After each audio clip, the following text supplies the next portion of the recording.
Here is a speech that the Lubavitcher Rebbe gave in 1991 in the holiday of Shavuot. Shavuot is the holiday of the Feast of Weeks, it's called. After counting 7 weeks, there was 7 days, 7 times, 49 days, as there comes the holiday of Shavuot. Holiday of Shavuot is when the Jewish people received the Torah. What was it, 3,330, I think 8 years ago, something like that. The Jewish people received the Torah 36 years ago. And as to be understood, the Torah is eternal, and the giving of the Torah is eternal. And the Torah is the wisdom and the will of the creator of the universe. And God gave the Torah in order to show the whole world why he's creating the world and why he's creating the people in the world. In other words, to reveal the creator and the creation. So here we go. One of the main points of the world is that the good is hidden. The word world means concealed. Olam and ha'elem in Hebrew are the same letters. Ayin, lam, and mem means to conceal. And olam means world.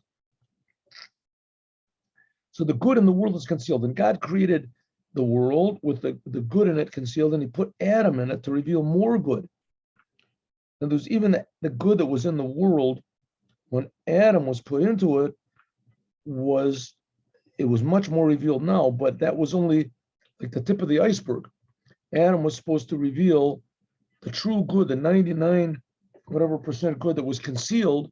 Adam was supposed to reveal. Of course, Adam did not do it, so it became more and more concealed, this good in the world. And that's why God gave the Torah. That's why there's death in the world. That's because the good is concealed. God is pure life. And what the concealing of life is the opposite of life. So God gave the Torah in order to fix this up. He gave the Torah. One of the main points of the Torah and of the creation of the world is that it depends on someone to come along and fix the whole thing up. It was supposed to be Adam. After that came Moses. And when Moses took the Jews out of Israel, out of Egypt, so the Jews became the ones that could fix up the world. God chose the Jews. They were the direct relatives of Abraham, Isaac, and Jacob, the Jews, and the Jews are supposed to fix up the world. Just as the Jews couldn't have left Egypt without Moses, so also now the Jews require Moshiach. And if the Jews would not have sinned with the golden calf, as Moses would have been Moshiach, I don't know how it would have been, but that's how it would have been. It would have been Moshiach, and the first temple would be the eternal temple, and that's it. But we know what happened. Here we are. Okay. So one of the main novelties of the days of the Mashiach, and also Maimonides, he writes, Maimonides is Rabbi Moses ben Maimon, that he's he did something that no one else in Judaism did before him or after him. He took all of the laws of Judaism and put them into one book. To be more exact, it was 14 books. That book is divided into 14 books. 14 books, and all the laws of Judaism, including and the basic principles of Judaism, how to love God and etc., and including the laws of the Mashiach. The Mashiach is the goal of mankind. Like I said, it's going to be the goal of mankind to reveal the concealed good inside of everyone, and to reveal the fact that this world in heaven, after a person dies, so it reveals more good. It reveals more good, but God doesn't want that. God wants that good to be revealed here in this physical world. That's why he created the world. And that's what Mashiach will do. So let's go. From one of the many novelties that will be in the days of the Mashiach, like the Rambam says, the Rambam is Rabbi Moses ben Maimon, Moshe ben Maimon. She'oto yomim, that those days, tirba adea v'hachachma, that the consciousness of awareness of God and wisdom and truth will be increased. She'oto HaMelech, that king which will stand up from the seed of King David, the name of the Melech HaMashiach, He'll be a great wise person, wiser than King Solomon, and he'll be a great prophet near the prophecy of Moses. Some people say near from the other way, that he'll even be greater than Moses. Moses' prophecy was that every letter of the Torah was direct prophecy from God. I mean, he got exact, every letter was exact. So there's never a prophet like Moses. But the Mashiach will be either near to Moses in a way that he'll be better. He'll be first place in Mashiach, and Moses will be second place. In any case, they'll be near. Well, therefore, he'll teach all the people, otam derech Hashem, and he will teach them and indicate to them the way of God. Therefore, Navi Gadolhu, therefore, Yisrael, all the Jewish people would be wise people. They'll know mysteries, the Sigu Das Borim, and they will have the consciousness of God according to the ability of a person. Now you have to remember that God is not spiritual, right? All the angels are going berserk trying to get to God because God is not spiritual. The angels are spiritual. And God is not spiritual. In a way, the Jewish people are higher than the angels because they have free will. So the Jewish people will reveal their ability to conceive of God. What that means now, I don't know. I don't know what it means to conceive. I mean, a little bit, you read Chassidut, and it teaches you that what we're concentrating on in this world is we're totally in the wrong direction. We're facing the wrong direction. We don't even know what good is in this world. We don't know what good is. Right? All these religions say you want to know what good is in the world to come. You go to heaven, you leave this terrible world. No, Judaism says the world is not bad. The world is good, potentially. This world potentially is the best place possible. But it's as it is now, it's covering over the awareness of the goodness of this world, the goodness of God, to the point we don't even know what good is. We know what removing bad is, but a little bit, you have children, you have the pleasure of seeing your son, your daughter, your mother, your father. That's a little bit of good. Honesty, that's good. But except for that, people know what good is. If the world is okay. In any case, there'll be a whole new type of good and meaning in the world that people will actually be aware of God as much as a human being can be. But Lashon Chazal, like the rabbis say, Torah mi'iti tetzei, there's a sentence in Isaiah, the Torah will come from me, like it says, Shene'amar be'yudei agula, one of the novelties of the future redemption will be Torah chadashim mi'iti tetzei. The Midrash interprets this sentence in Isaiah that the Torah will come from me. The Midrash says a new Torah is going to come from me. Chidush Torah me'iti tetzei, a novel Torah will come from me. Atil Kodesh Baruch Hu, God will Yoshev v'Doresh Torah will teach a new Torah that's going to be by means of the Mashiach. Okay, what does this mean? Of course, this is a very easy sentence to misinterpret, and it has been successfully misinterpreted by a huge, massive religion, like 2.5 billion people that believe in idolatry because of the misinterpretation of this sentence. What does it mean? There's going to be a new Torah. What does that mean? New Torah. So we're going to see in one moment that not one iota of the Torah will be changed, especially not the commandments. The commandments will not be changed. The commandments are eternal, forever. Sort of. We'll learn. We'll see what this means. Yesh Lomer, we can say, She'inyan said, this is hinted in the words of the Rambam, the Melech Mashiach will be very wise. He'll be a wise person, even more than King Solomon, and he'll be a big prophet, right? Near, on the same level as Moses. Therefore, Mashiach will teach all of the people the new Torah. The Torah as it is now is the only guiding light in the world. It's the only directive that the creator of the universe gave to mankind. The Torah. God at Mount Sinai, God personally revealed himself to millions of people, and they all received the Torah. This is because God wants people to know what he wants. That's what the Torah is. But but the Mashiach is going to come and he's going to make a new Torah. What does that mean? Since he's going to be a big prophet, therefore there will be revealed to him a new Torah that will come from him. Okay. Again, we're going to see that this is not to be taken at face value, and the Rebbe is going to explain why. But that's what it says. It does say that. Will be an explanation. What does it mean? This new Torah that's going to come. Very important.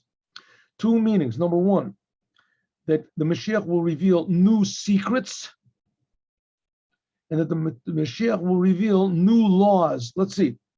The Mashiach, the big novelty that there'll be the secrets of the Torah will be revealed. Like it says, there are things that Mashikim Aleim Etapeh. There's a sentence that begins the book, which is called the Song of Songs. It's 8 chapters written. It's a beautiful poem that's written by King Solomon about the relation between God and the Jews, like a love relation. And one of them, it starts off, it says, he will kiss me with the kisses of his mouth. And Rashi explains, what does it mean he will kiss me with his mouth? The Torah was given from God's mouth, and the kisses are the secrets of the Torah. But the word kiss also comes from the word of, essentially that's what a kiss is. The two lips come together. It's a closing.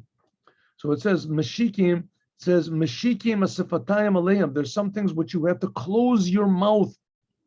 There are some secrets which nobody knows what they are. And even if you do, you can't reveal them because no one will understand you. Like it says, Shakenim in Nishika's peel. It says that God will kiss us with the kisses of his mouth, but it means God will close up our mouth. He'll give us certain secrets that we can't express them.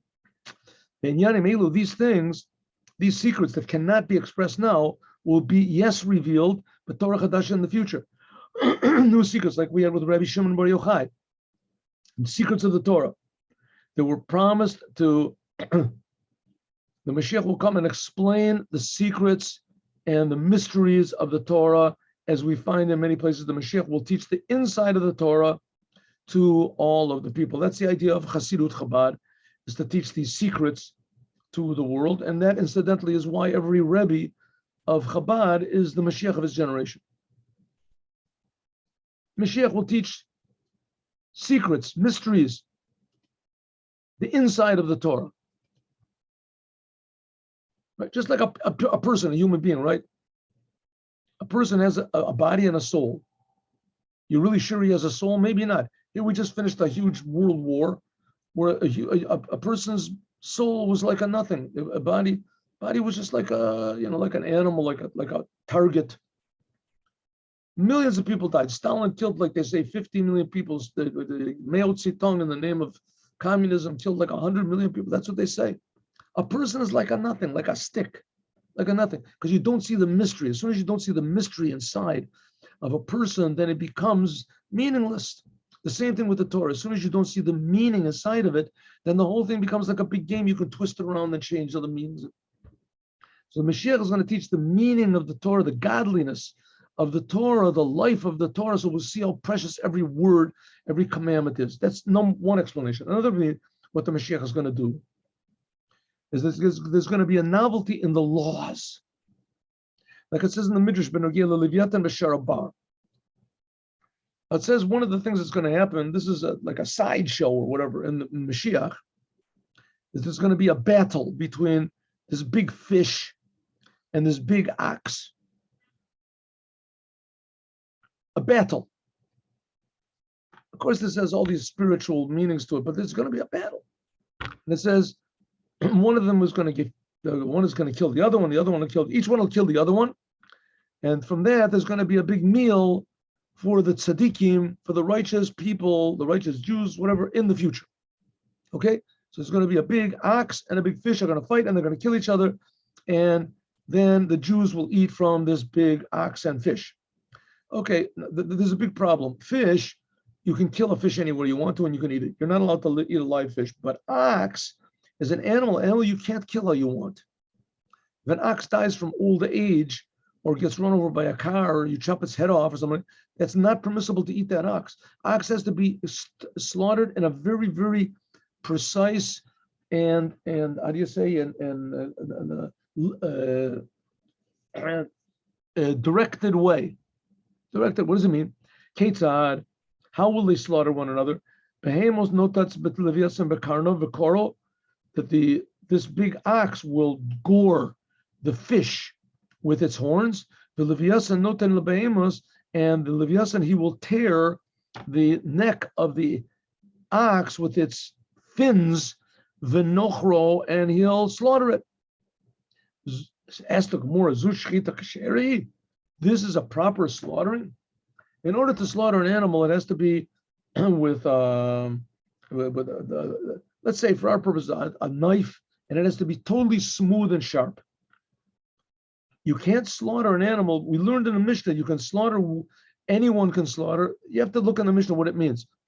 And you can slaughter with everything, but you can't slaughter an animal with a serrated, a saw. Why? Because they rip the animal's throat. Says God, Torah Chadashim Iti Teitze. In the future, there's going to be a new Torah. Chirush Torah Iti Teitze. Chirush B'halachas a Torah. This type of shechita will be kosher. That's what it says. So it will be permissible to eat from this ox because there'll be a new Torah, and the new Torah will say that it's okay to slaughter with a saw. Okay, says the Rebbe, you can't do that. That's not right. Dvar Baruch, it's simply, first of all, in the Torah, that the Torah is a shehi mitzuva v'omedes, the Torah was commanded forever. The Torah was not just a temporary book that Moses found it in the garbage or somewhere, and he picked it up and he cleaned it off and said, wow, look at this. What a thing. He stuck in his thumb and pulled out a plum. Here we have, this is the Torah. Very nice. And somebody's going to come along that's better. He says, no, God forbid even to say a thing like that, which I just said. I take it back. The Torah was given directly by God, and the Torah is eternal. Ein lo shine, it will never be changed. It will never be, you can't remove anything from it. You can't add anything from it. Like it says, it's called Dvar Hashanichi Mitzavach Hayom. Sentence of the Torah, Tishmeru Lasod. You have to do everything that says in the Torah. Lo tosef lo tigram min. You're not allowed to add to the Torah. You're not allowed to remove from the Torah. That what we have, there's commandments like reading the Megillah and other things that the rabbis made it very clear that they're not adding onto the Torah. They're just making rabbinical laws. The Torah says you have to make rabbinical laws. But they're not saying this is a new Torah law that now you have to light candles on Chanukah and such. That's why it says, "Vaniglos lanu v'neinu ad olam." It says that the revealed laws are for us forever. So that called Dvar Torah Zot. You have to. The commandments are eternal. So we know that all the words of the Torah are commanded. We're commanded to do them forever. Just as God is eternal, the Jewish people are eternal. So the Torah is eternal. But Cain also, Omar, it says, Chukat olam l'doratechem, and it says it will be an eternal law for all generations. And it also says lo b'shamayim, and it also says that the Torah, after it has been given, it is not in heaven anymore. What does it mean? That a prophet cannot change anything in the Torah. Isaiah and Ezekiel, as great as they were, once Moses received the Torah, you cannot change it. According to this, we have to explain, what does it mean that there's going to be a new Torah, that the Moshiach is going to be a great prophet, and because he's going to be a great prophet, so therefore there's going to be a new Torah. We just finished saying that a prophet cannot make new laws. He can add on things of his own that he wants to say that this is the laws of the Moshiach, but you can't add on anything to the Torah. But even more, even scholars all even more, even the secrets of the Torah. If you want to say that a person can reveal the secrets of the Torah like Rabbi Shimon Bar Yochai did, because he was so holy, so he discovered. But that doesn't depend on prophecy. Prophecy is a whole different thing. A prophet can't come along and tell new ideas in the Torah, new explanations of the secrets of the Torah. So does the Torah regarding revealing the hidden secrets of the Torah, since that these reasons are not revealed by means of learning or our intellect, and the Pshat, Rambam's Jews, and so on, and the different aspects of the Torah. But what if these new ideas, these new Kabbalistic ideas, the secrets of the Torah, will be revealed because of the Torah, the new Torah will be my Moshiach, because he's a big prophet. Prophecy is not intellect. Prophecy means spiritual revelations. You can't do that. Once the Torah was revealed, a prophet cannot change anything, not even the secrets of the Torah. If you want to say that can come along a genius like the Arizal, a holy person like the Arizal, like Moses, right? Because of their holiness, as God reveals, opens up new doors to them and reveals things. But that's not prophecy. A prophet can't reveal new ideas. If so, how can a prophet reveal new secrets? And according to the laws, for sure not, since it says in the Torah that slaughtering has to be with a knife, a straight knife, and a knife that has a nick in it is not good. How can it possibly be that in the future, shchita zu mutar, this type of shchita, which nowadays is not good, will be good? This is the opposite of the general principle we have, an axiom of the Torah. And law, lo shina, the Torah will never be changed. Kol divrei Torah, all the commandments are commanded for us to do forever. And that's what it says, chukat olam l'dorotechem. It says that these laws are statutes, laws forever, for all generations. And it says, lo b'shamayim, and the Torah is not in heaven. How can it possibly be? We'll talk about this, God willing, tomorrow. Today there'll be a class at 3:00. Please join us. We'll learn Sefer Bamidbar with commentary.